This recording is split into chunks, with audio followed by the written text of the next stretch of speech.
We can't get mad and say student athletes have changed because they haven't changed. What we expect of them has changed. If there's a reason why students are dealing with higher levels of anxiety, it's because of us. If they're dealing with identity crisis, it's because of us. If they're dealing with specialization in sports, it's because of us. Like, we're the parents, we're the adults here. They only do what we let them do.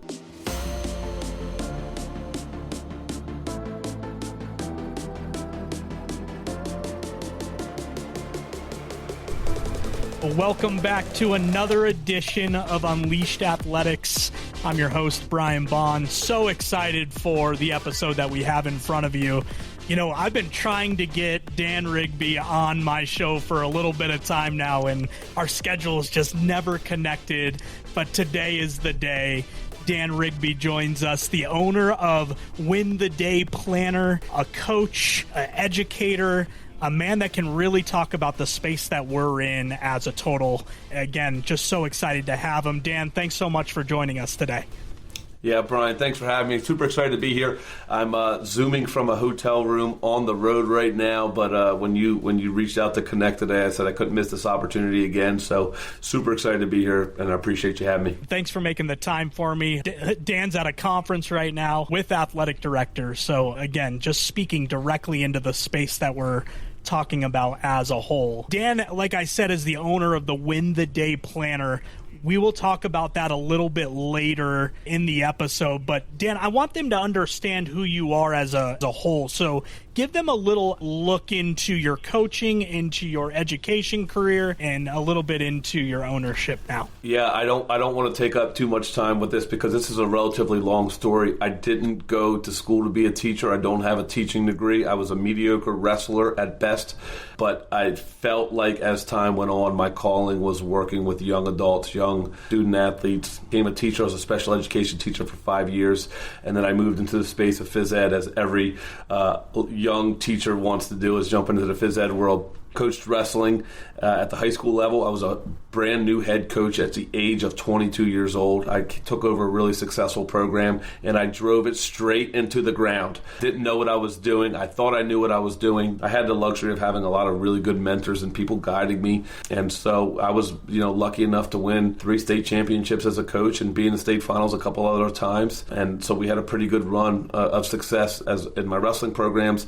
But I love teaching. It's what I love to do. I'm a PE teacher now, and I tell everybody, my Mondays and my Saturdays look the same. And that sounds very cliche, and people say things all the time they don't really mean. I literally mean it. And my colleagues they're like, it's Monday, why are you so positive? And I say, it's Monday, why aren't you? It's like it's just who I am. I love to teach. I love working with student athletes. I think it's just my calling, and so when you know what you're called to do, it's not really work. Yeah, so a mediocre wrestler, I believe is what you said, your words, not mine, turned into a coach. What inspired you to get to that place where you said, I'm an okay wrestler, but I want to coach?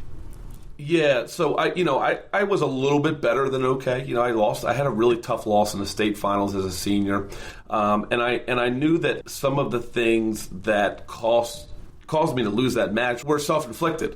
I put a lot of pressure on myself. Nobody put pressure on me. I wasn't mentally prepared I was wrestling not to lose rather than wrestling to win. And I kind of looked back and I said, I don't want anybody to go through this. This was not fun for me. So I wanted to be able to I don't want to say live vicariously through those student athletes, because that's not what I was doing, but I wanted to make sure that I gave people the chance that I didn't give myself. I had the best coaches in the entire world. I had the best support system in the entire world. It was a model. It was me. It was 100% me, and I really wanted to be able to make sure that the student athletes that I was working with were the best versions of themselves and did things right, and also really learned that the sport is what you do, it's not who you are. And I think I really struggled with that when I got done wrestling. I was Dan the wrestler instead of Dan the really good human being who liked to help other people and really had a purpose in life. So I wanted to really get in the business of growing young men and young women in terms of wrestling and through the sports. That was really it. That was that transition for me. That's a beautiful story too, and I think one that you hear in coaching pretty often, of something happened during my career and I wanted to give back. back. And I think that's always a sweet story. You spoke about trying to give the best experience to a kid, or a kid making sure that they become the best version of themselves. How did you experience that? When you were wrestling, how did a coach draw that out of you, that you would be the best version of yourself? Yeah, I mean, I was really blessed to have a set of coaches over my career that were literally the best. I mean, I couldn't have asked for better coaches, but I was also really blessed to have parents who instilled in me that being a good person always outweighs being a good wrestler. Giving back to your community and lending a helping hand to the person who's down on their luck right then, and how are you communicating with people, and the words that you're saying have power, and for good and bad. And so I wanted to be the person that when people sat in the stands, they rooted for me, not because I was a good wrestler, but because I was a good human being. So I've said that to a lot of my athletes before. People don't always remember your credentials, but they'll always remember the way you make them feel, good or bad. Those are the things that stick with people. If you're not being cognizant of how you're living your life and what you're doing, who you're impacting, then you're doing a disservice to not only yourself, but the people around you. And at the end of the day, I think that's significantly more important than the actual sport itself. I know that's probably not the most popular opinion, but nobody will remember how many matches I ever won in high school. I do. I'm the only person. Nobody else will ever remember that. They'll remember if I acted like a jerk on the mat, or if I was picking on someone who was a lesser wrestler, or making a mockery out of a lesser opponent. People remember those things, and somehow they never forget them, and they put that experience and they tie it to your identity. That's the kid who always picked on the lesser wrestler, or that's the kid who always showed a lot of class. I always want to be the person who showed a lot of class. Yeah, and there's not enough of those people cognizantly trying to do that on a daily basis right now. And that actually transitions us pretty well, I would say, because I want to hear about now moving into coaching. What types of things were you instilling into those athletes to make sure that you were getting the type of athlete that you wanted to be, but more importantly, the type of person that we need these young men to become in order for our future to prosper?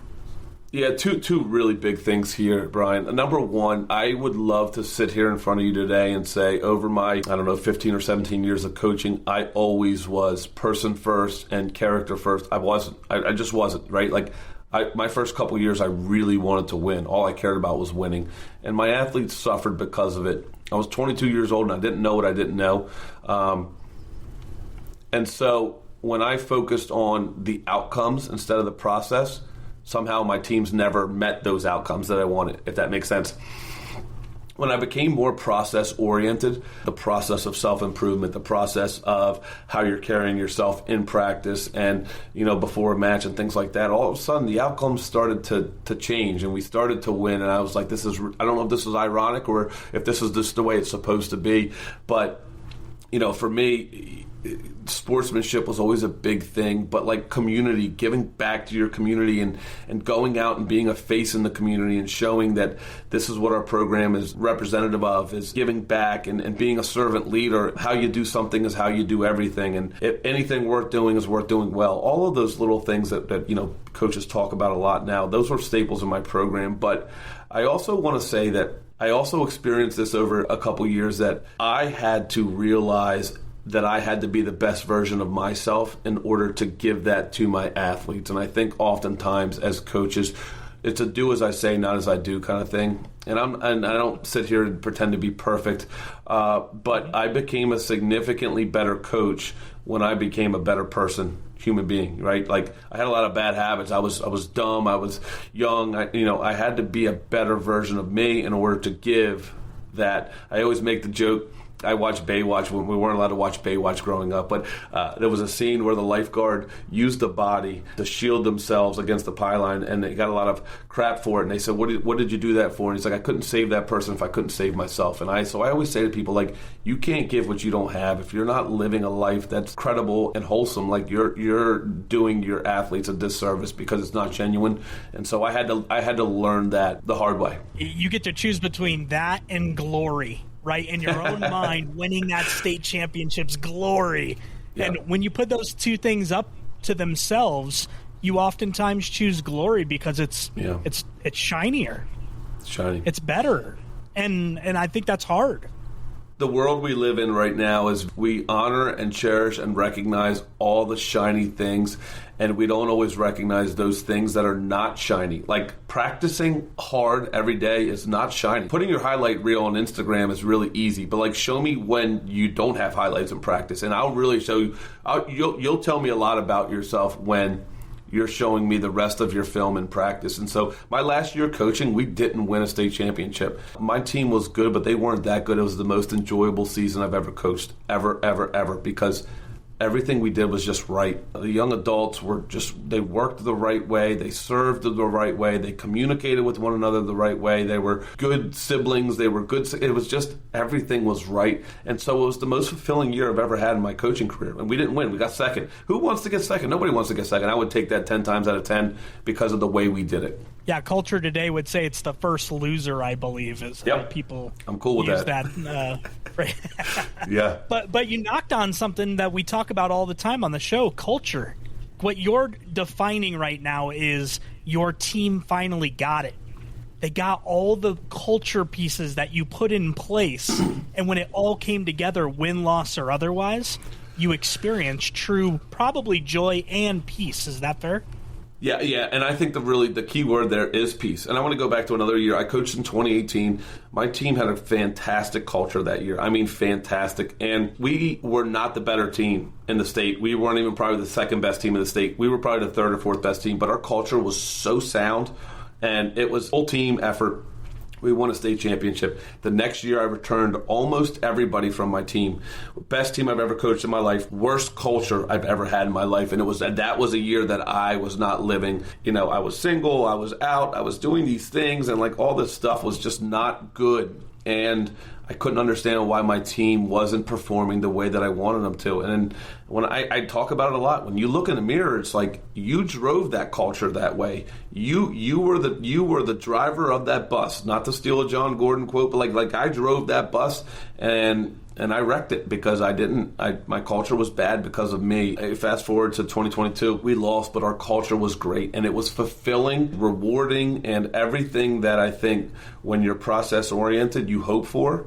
And if you get the outcome, that's great too. Like I was, nobody wants to get second place, but I felt at peace about what we had did because I knew we did it the right way. And funny enough, the following weekend, we actually go backwards in Delaware. We go state and then a conference tournament. We beat the team that beat us in the state championship. And it was like, it brought a lot of peace. I think the way you described it was perfect. It brought peace. To speak further into the John Gordon piece, you're either coaching it or you're allowing it to happen. Exactly right. And we talk about that with the coaches all the time on the podcast of as much as we want to point the finger at a bad egg in the bunch or whatever, we usually have to be pointing the finger right at us as coaches because we know whether or not we're allowing that thing to happen. We can shut it down that fast if we want to. And we choose not to. Like you said, it might have been a moment in time in your life. It also might have been, I don't have to work as hard this year.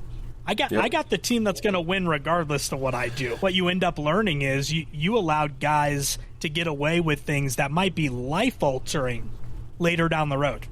Yeah, and Brian, I don't want to go down a tangent here, but this is so important, and I live this in the teaching world right now. I'm in a public school, big school. What we allow in the classroom only manifests into bigger problems down the road. And, what we allow in our programs, I always say little bad habits and little good habits turn into either big rewards or big disappointments. And it's really up to, I think you can still hold students accountable. This world that we live in right now is showing grace, and I'm all about that stuff. I love all that, but you can still coach kids really hard, and you can still hold them accountable. And I think 9 times out of 10, they love it and they want it. That year, I was very permissive of things that I knew weren't right. I just kind of turned a blind eye because I thought that if I would have addressed it, it could have compromised what was coming down the road of winning a championship. And I didn't address it, and it still cost me. So it always comes back to you. Well, Dan, I would say the ownership you're taking in this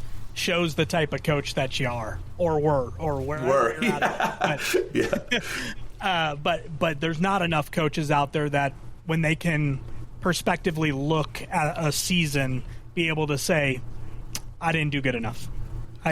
They're oftentimes saying I should have done more practicing. I should have brought up rarely are they looking internally and saying that wasn't a good enough experience from me. I need to do better. So kudos to you on that. I want to go backwards just a touch. You got into practices and making sure that they were working hard and do it like you can grind them if you need to. I don't think people understand the difficulty of wrestling in general. I think when people, if you've never wrestled before, you think it's a bunch of kids on the ground grappling and having a good time. I want to open up the floor to you for just a minute here to tell everybody how difficult the sport of wrestling actually is. Yeah, I think I think everybody knows it's tough, right? It's a physically demanding sport. You have this idea that you have to manage your weight and all these things, but I think when you put everything together, it's physically grueling. It's winter time, so it's dark when you leave the house. It's dark when you get home. It's cold. You're managing your weight. You're not able to indulge on two holidays, Thanksgiving and Christmas most of the time. So you're dealing with that piece. The stress level that a lot of these athletes deal with in terms of, having to compete against teammates to earn their spot with a wrestle off, but then the stress of it's just you and somebody else, right? And there's no hiding. If you're the offensive guard in football and you miss a block, film will show it on Monday, but not everybody will see it.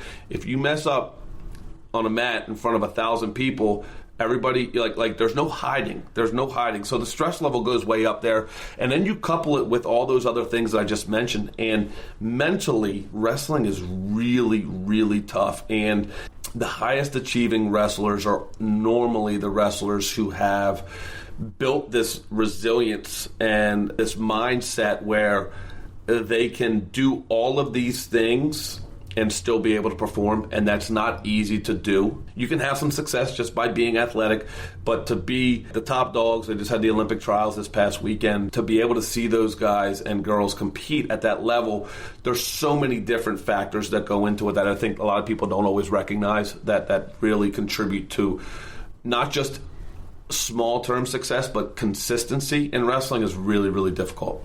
I would agree 100%. The other thing that I enjoy about wrestlers, they are students of the game. When they are at tournaments, when they are wrestling duels, whatever it might be, they are always studying other people and what their moves are. And you don't get that in every single sport. Sometimes you can get away, like you said, with athleticism, but wrestling is so tactical that these kids are always looking at what's the next best move that I can add or that I can be focused on to make sure it can't be used against me. I just really appreciate that about wrestlers as a whole. The higher the level, the more that's really shown. There's a lot of coaches who say just do what you do really well, and I think that's really true if you're really, really good. But I think wrestling is one of those things that's such a matchup, stylistic sport where Brian can be really good at this and I can be really good at this, and I might be a better overall wrestler, but that style, it's just kind of like MMA, right? Where the MMA is the big thing now, and the jiu-jitsu guys, if they can get the fight to the ground, they have a chance. But if they stand up and strike, and so all those things come into play, and wrestling's no different. You just take away getting punched in the face. You can't do that. So the other thing I wanted to mention was you mentioned those high caliber wrestlers.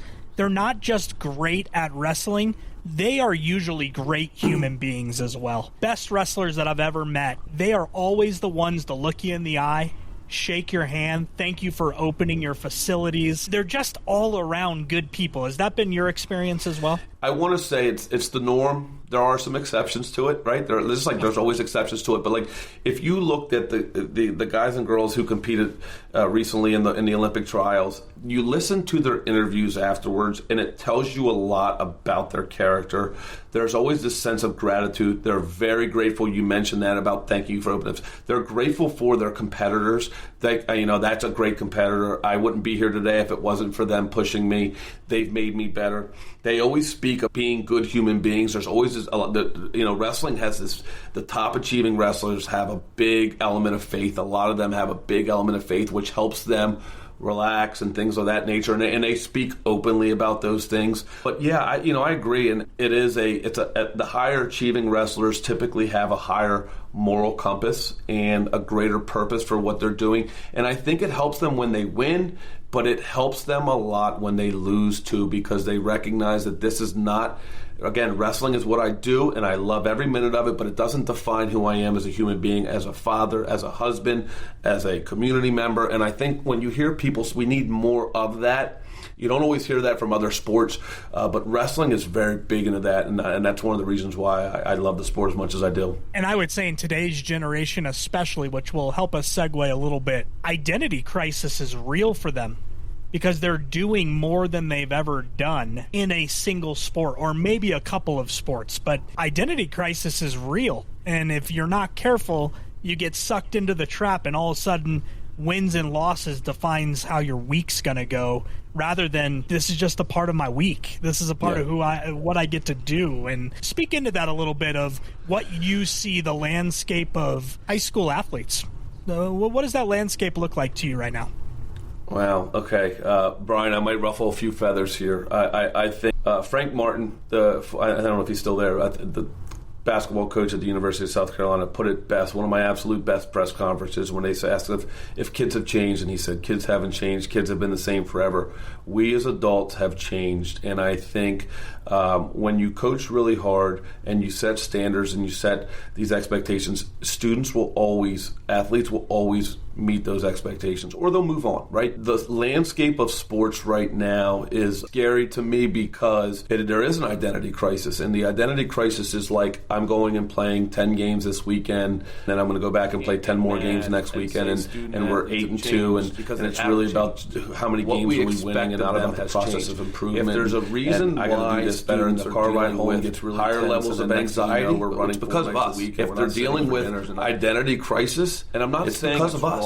If they're dealing with specialization in sports, it's because of us. Like, we're the parents, we're the adults here. They only do what we let them do, right? And I say this sometimes to my students when I'm really comfortable. I say, you guys, I don't mean this in any disrespect. You guys are dumb. You'll only do what we let you do. Like, and they laugh about it, and they're like, yeah, you're right. I say, so as the old people like me get mad about students today, it's not them, it's us. It's us. So when we talk about increased pressure on students, it's us. We're the ones that do it, right? And I think a lot of times it comes from a place of love, and you want what's best for them. And so when they get done, losing 2-1 in a soccer game, and they miss the PK to win, and on the way home you spend the 20 minutes talking to them about how they can change their approach to the ball and all these other things, and all the kid's thinking about is I want to go get ice cream. I want to go home and ride bike with my friends, but instead this car ride home has now turned into a process of critiquing your kid. Like I always say this too, when dogs pee on the carpet, they know what they did is wrong. They always look at you funny. Like, that kid knows that he missed the PK. So does everybody else in the entire place. But that car ride home can be dangerous. That's a long-winded response. I think the world that we live in the space is like, you said it earlier, it's the wild, wild west. And if we want to take it back and make it, and it's a pendulum swing. So maybe we'll come back and we'll say, maybe we'll back off a little bit. I don't know. But I think at the end of the day, anything that's happening in high school and youth sports right now is 100% on us. We decide where it goes, and we're dictating where it goes right now. So, well, I think that's a great answer too. That the reflection point might not be on the student themselves; it might be the people instructing the students. And it starts with parents. It goes to coaches. It goes to trainers. It goes to private, whatever route you want to go down. But I want to double down on it then and ask you the question: what's the message you would send to parents then? Yeah, or coaches. Like, it doesn't matter who you direct it at, I guess. But what message would you send to them with the way that you see sports going right now? Yeah, so I'm a teacher, and I think you just mentioned this. I always say I want to start with the end in mind. When I teach lessons, when I plan lessons, I want to start with the end in mind. What is my goal? My goal is for student athletes my students to really understand pickleball on a surface level and get some love out of it. That's my goal. So I plan my lessons to not be super in depth about rules and things. Like, I want them to have fun. I want them to figure it out. I want them to move. That's what I want them to do. I think all parents and coaches need to do the same thing at the end of the day. Like, what do I want to achieve from this? If I'm a coach, I want to achieve a state championship. Then everything should be going towards doing state championship type things. But if you want to grow young adults into better human beings, and secondary will be the state championship, then you need to really put your focus on teaching them how to be servant leaders and teaching them what it means to communicate with one another and teaching them how to take accountability. And maybe you don't want to talk to their parents. You want to talk to them when they have a question. And I think the parents are the same way. If you are real about I want my student to go D1. Okay, cool. Well, then here's what it looks like for all these people who have gone D1. Are you willing to do these things? And not only are you willing to do these things, are you willing to put your child through those things? And if you can answer yes, that's a parental decision. I can't argue with that. That happens, and that's a great thing. But I also think you both need to be on board with it, because if you want it more than your student athlete, it's going to cause a big problem in your relationship, and you can't get that relationship back. I think being really honest about what it is that you want, why you want it, and how are you going to get there, I think those three things are crucial, and I think those conversations can be had and should be had often, and I think they can change. I think that's always like, hey, when you were in 8th grade, remember we talked, you wanted to go to Duke and play basketball, and we did all the things necessary. We were at travel ball tournaments every single weekend playing 10 games and practice 4 nights a week, and then you told me when you were a sophomore that, Dad, this is not fun for me anymore. I don't know that I want. Then okay, let's go back, because at the end of the day, this relationship that you and I have is way more important than you going to Duke. Let's figure out what it is that we want to do together as a family. And I just think communication, goal setting, and the process, I think we ask athletes to do that. Why don't we ask the parents to do that? So that would be my recommendation. Parents, you are still in control of this conversation. It is not the coach of the team that you made. It is not the coach of the high school program. You are the deciding factor while that kid is underneath your household on how this is going to play out. And I love the fact that you said, and we need to reevaluate along the way. It might not be because you're not having fun anymore. It might be, hey, you're 16 now and you have a car. Are you sure this is still the... That's huge. And I think every time you change the variables, you've got to reevaluate whether or not this is the right thing for you or not. And I think parents, I hope you hear this clearly. What a great message from Dan of you are in control. You are the primary educator of your child's life, and you need to be held responsible and want that responsibility of what your child's life is going to look like from age 1 to 18 or whatever that length of time is going to be, and those goal settings, which we'll get into here in a second, because this is where Dan's passion comes out more than anything, is really a great starting point. And let's actually get into it, Dan. Like I said at the beginning of the show, owner of the Win the Day Planner, and I actually stole something off of your LinkedIn profile, which said unlocking full potential with the power of planning. And when you start to think about that, and it really does segue us really, really well, how did you get to a place where you understood that this planning with a goal in mind, so on and so forth, where down the line did you figure out, man, if students would just figure this out, their experience would be way better?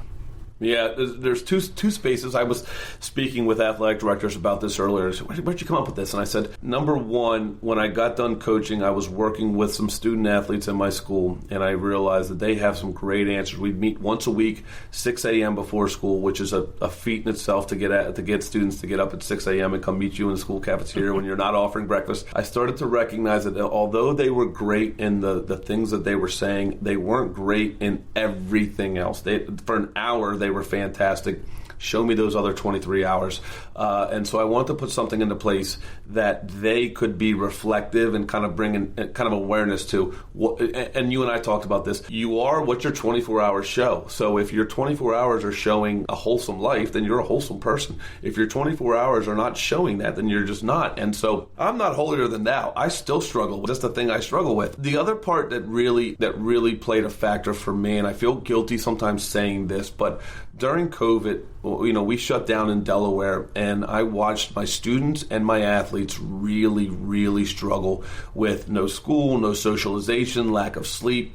And so during COVID, I got really big into morning routine and structure, and I knew that I needed to be able to do, I'm a product of structure. Like, I hate spring breaks. I don't like Christmas breaks because it takes away my routine. I was really big on my morning routines and morning gratitude and, my morning devotionals, all this stuff. And if this stuff worked for me, because my maturity level is about the same as my high school students sometimes. So if that worked for me, I knew that it would work for my athletes and my students. Really, that experience during COVID, where I feel like I became a better person during COVID, and a better teacher and a better coach and a better leader, coupled with my field experience with these athletes, I just felt like I really needed to provide them with a tool, a tangible tool, where they could look at what their 24 hours kind of was made up of. What a great story, because I think there are two stories out there with COVID.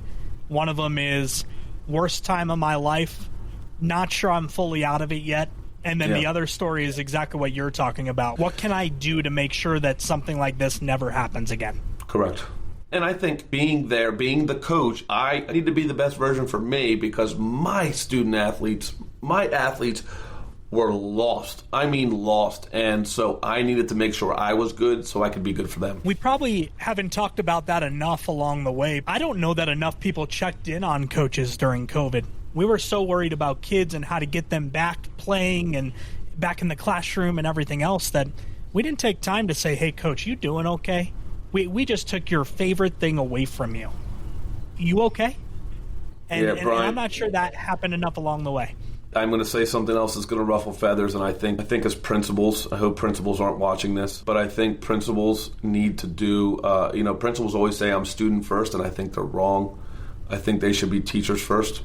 Like, I think athletic directors shouldn't be athlete first. I think they should be coaches first, because if you're not supporting those coaches, they're your direct link to your student athletes. And I know it sounds a little bit mean and harsh in leadership. If your coach is really good, then you know those 30 athletes underneath of them are going to be really good.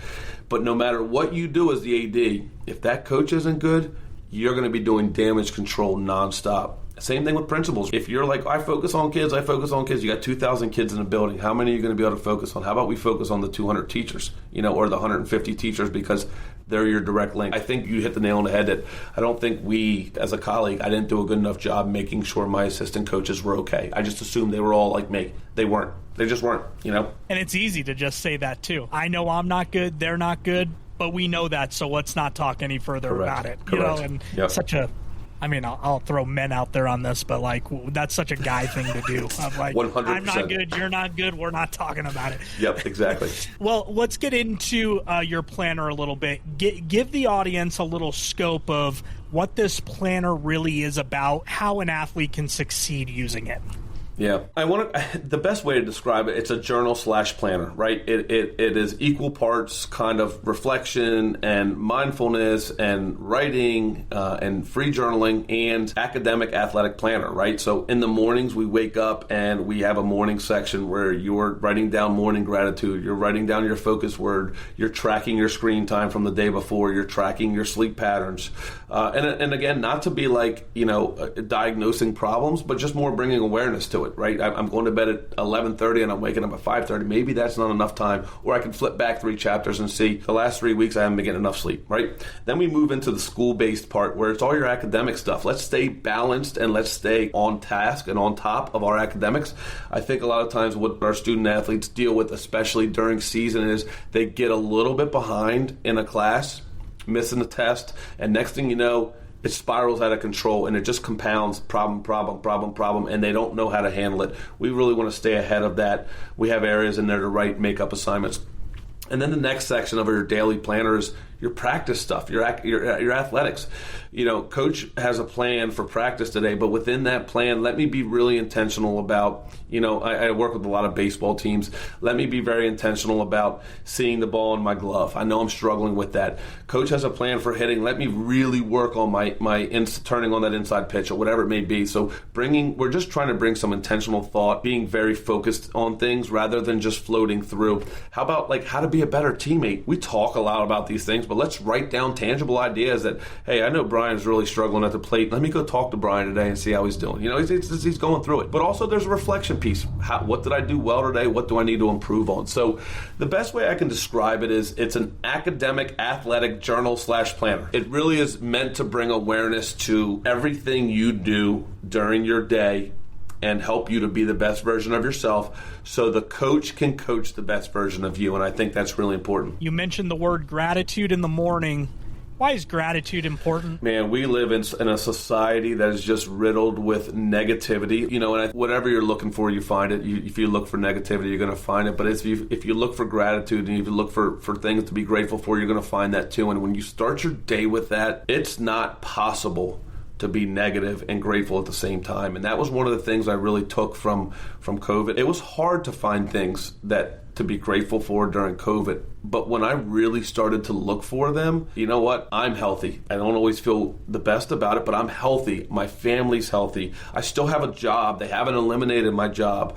When I started looking at things like that, I'm like, wow, this is I can be grateful for this. And so I think for student athletes, teaching them that skill at a very early age is really important because it'll transcend athletics, it'll transcend high school, it'll transcend college, and it just puts you in my colleagues sometimes get annoyed with me because you're just always positive. I'm like, yeah, I got a lot to be grateful for. Like, I'm a teacher. Teachers don't make any money, and I'm like, I still love it. It's my favorite. I get to play all day. Like, why wouldn't I be grateful? So I think teaching, that despite what the world tells us that everything's terrible and negative, and I'm not saying there aren't bad things out there, but you control your own vision of how you see things. And again, it's not that we're just going to gloss over all the bad things that are happening in the world, but there's still a lot of really good stuff going on, and there's a lot to be grateful for. I think everybody should really challenge themselves to experience that. I agree. I think the mental side of thinking positively all the time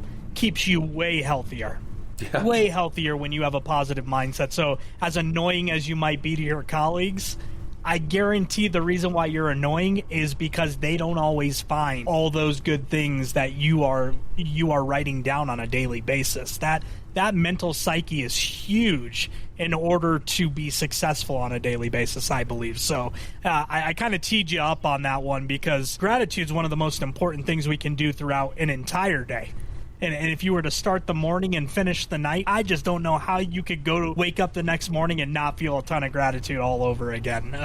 Man, I went to bed thinking about the amazing things that happened. I'm waking up, I'm writing down what I'm grateful for again, and let's go get the next day because I'm about to crush it. Really appreciate that that's in there and that's a part of the structure that you guys go through. As you go through the planning portion, what have you found is so important to plan for, let's call it a 14 to 18-year-old? Why is it so important for them, and what fruit have you seen come out of it? Yeah, so I'm going to go backwards just a minute, too, because the very first thing of the day is your gratitude, and we just put in a new field, which is your one win of the day. We want you to end your day with one big win of the day.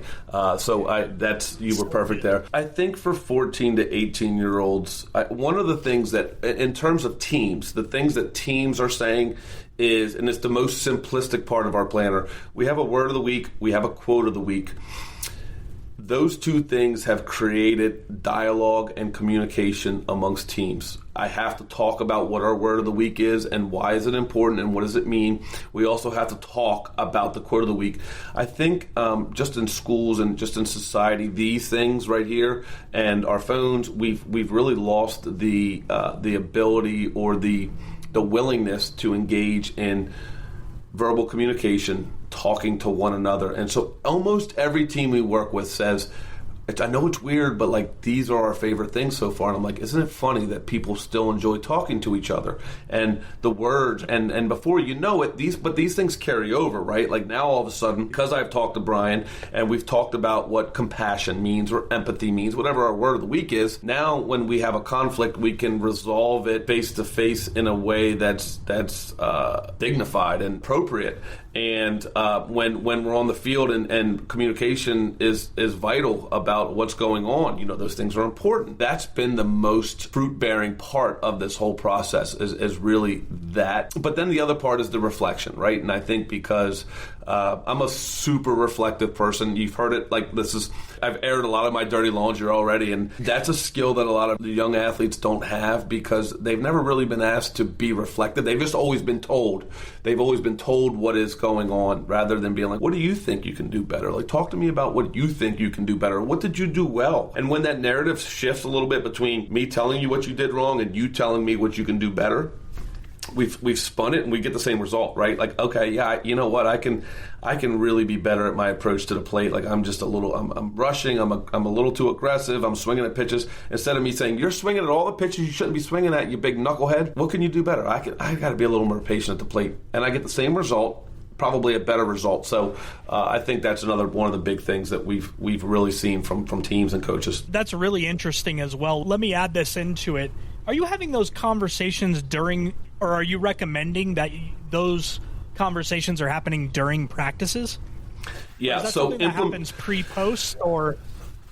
Yeah, so we're kind of two-faceted here. We implementation of our planner is really important. We've only launched since June, so we've seen teams do it really, really well, and we've seen teams do it not so well. Like, just being honest, the teams that have done it the best always make it part of their system and part of their routine. Like, they break, they'll do 10 or 15 minutes before practice where they'll sit in a group and they'll talk. Some of them will use it as a leadership tool where they'll have their 4 captains take teams, take groups, and talk. And I love that. I think the other thing is we have a mindset coach on staff who will meet with teams, and the biggest request, she has a whole menu of things that she can meetings on, but the biggest thing lately is effective communication.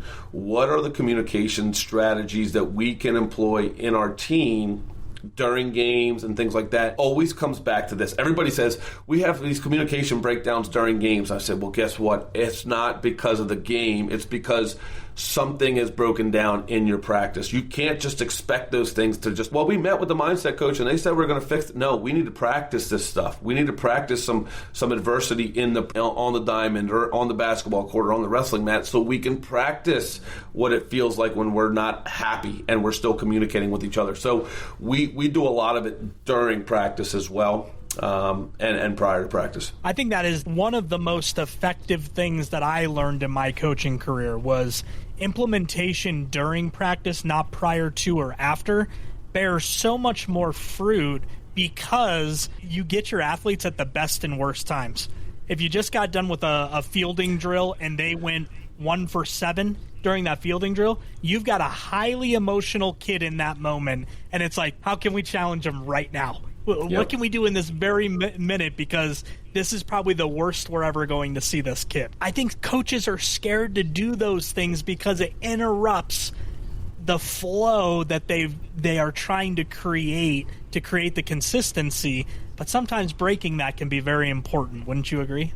Oh, I would agree. And I think you said it right. I also think like coaches and teachers are scared of what might come out of that. I do some trainings on like growing your capacity. And as a second-year coach or a third-year coach, I would be a little bit hesitant to challenge a kid when they're so elevated, right? Because what happens if they have an outburst? Or what happens if they attack me? It's about me. It's not about you. It's not about you. Let's feel good about you so you can go at this in a way that you're going to grow. You're going to grow as a coach, and that athlete's going to grow as an athlete. And so when I became a much better coach, I did those things, right? Like I would no takedown in a really high stressful practice situation. And I knew under that kid's breath, he was going to call me a name that he would, and I'm like, it's going to be what it is.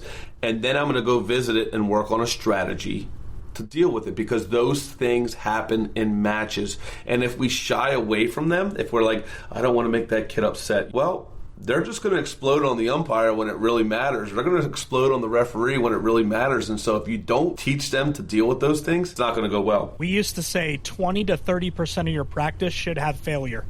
Yep, 100%. Have a failure point inside of that so that you are really testing who those people are. And when things don't go well and that blow up does happen, walk away from the practice with that person and go have a conversation. Correct. Or wait, because sometimes they're going to reach out after practice and say, Coach, I'm so sorry. I shouldn't have acted that way. And that's when you find out whether or not you're getting the culture that you want, going back to what we were talking about earlier. Exactly. And that's really what coaching really is. It's not about the X's and O's. It's about can you teach in those moments that are stressful, and can you teach in those moments that you know will have a lasting impact, and we can't shy away from those as coaches. What else do we need to know about your planner, Dan? What else is in there that will inspire people to get online? And we'll talk about how to get it in a little bit here, but I want to know if there's anything else they should know about it. Yeah, I mean, we have a paper-based planner. It's 20 weeks. We have some free journaling in there. We have instructions for everything. And not only do we have, like, these fields, but we give an appendix that gives recommendations. So, like, sometimes if you're doing it by yourself, how do I be a better teammate? And it'll say, look in the appendix. And it'll say, take that person home that you know is struggling. It'll give you recommendations that we think are important. Or what do we mean what am I reading? Well, there's an appendix in the back of our top 10 favorite books, and that list is always changing. So, like, check out a book that we're talking about or something along those lines. What we found was a lot of athletes really like the paper-based planner, but some don't. Some, it ends up in the bottom of their gym bag, and for us, that's money wasted. We created an app. We have a mobile app now where student athletes can get it on their phone. It's on the Google Play Store and the Apple Store. We have a 1 month and a 1 year subscription. The thing I love about the app is there's a content library built into it. So at the bottom, there's a whole playlist of videos that we've recorded with sports psychologists from all over the country, leadership experts, nutritionists. I have a nutritionist from the University of Florida and the Toronto Blue Jays that talks about the importance of pregame eating, that talks about the importance of sleep, that talks about the importance of hydration. So we kind of have a built-in tool on the app where it's a one-stop shop. So that's really important. And then lastly, I think the thing that I like the most is this is a learning experience for me. You know, as the owner of this thing, I get a chance to go along on the ride. I had a team tell me, we love your app. We love everything about it. But the reality is some of these things we're just not going to do. Like, it's just too busy. Is there a way to hide the fields? And I said, not right now, but I'll go figure it out. So I talked to my developers and we go figure it out. Like, what a great recommendation. I'm learning. Help me. I like it. Someone's like, can you find me a video? This is a great one. I just had an athlete go down with an ACL injury. She's really struggling. Soccer has been her thing forever. I don't know how we're going to. So I found this sports psychologist from the University of Minnesota who was literally in the process of finishing her research on 8 things that will dictate whether an athlete comes through a severe injury mentally well and emotionally well. There's a video we literally made for you. And these 8 things are: do they keep the community with the team? Are they having open dialogue with their team, with their care team? So we put all that stuff out there because people are telling us that they want it, and so for us, that's been fun. So we're excited about all that. You know, I think this generation's walking away from hardbound books and anything that is tangible. So to put it right in their hands through an app is exactly what they need. And not that we want them on their phones longer, but if they're doing the good work on it, I think it's worthy of that. So agreed. That's great, Dan. Thanks for sharing that. How do they find it? You said it's on Apple and it's on Google. Where else can they learn more about Win the Day? Yeah, our website, winthedayplanner.com, is active. It has all of our individual purchases. If you're an individual and you want to buy it, it has a link to both stores. If you're a team and you want to buy it, we have bundles there listed. You can purchase directly. We can send you an invoice, whatever it is for your district that you need. Bulk pricing for the basic planners. Individual planners are on Amazon. We try to make it as easy as possible. But in addition to that, our content library and our blog are also both on winthedayplanner.com. So even if you're like, I don't know if this is for me, but I'd love to check out some videos, go check out some videos. We're in the process, and I don't know if I should say this yet, we're in the process of finishing an AI-generated bot that will provide sports mindset training for athletes. So if Brian wants to know, I'm really nervous before a game, you type it in, that bot will read all of our videos and respond to you about how to react under pressure, what videos to watch, what to do. We're all that stuff's going to be free. At the end of the day, like, we're in a business, but we're also in a business of, like, helping young adults be the best versions of themselves. So winthedayplanner.com, that's where you can find all of our stuff. I got some exclusive information on this podcast. Yes, you did. Yes, you did. Yes, you did. Love that. Dan, before I let you go, I would love for you to leave something with the audience, whether that's parents, whether that's coaches. What do you want to leave with this audience? What's on your mind? What's on your heart? What's going on? And just something, a token of information that you can give them. Yeah, I met with a soccer team the other day. I think one of the things that I believe is most important for athletes is never take this time for granted. Your athletic career can be over with a bad step on turf. It could be over when you graduate high school. It could be over, when you're done college. These are some of the best times of your lives, and I think if we're not like the number one reason that students do athletics is because of fun.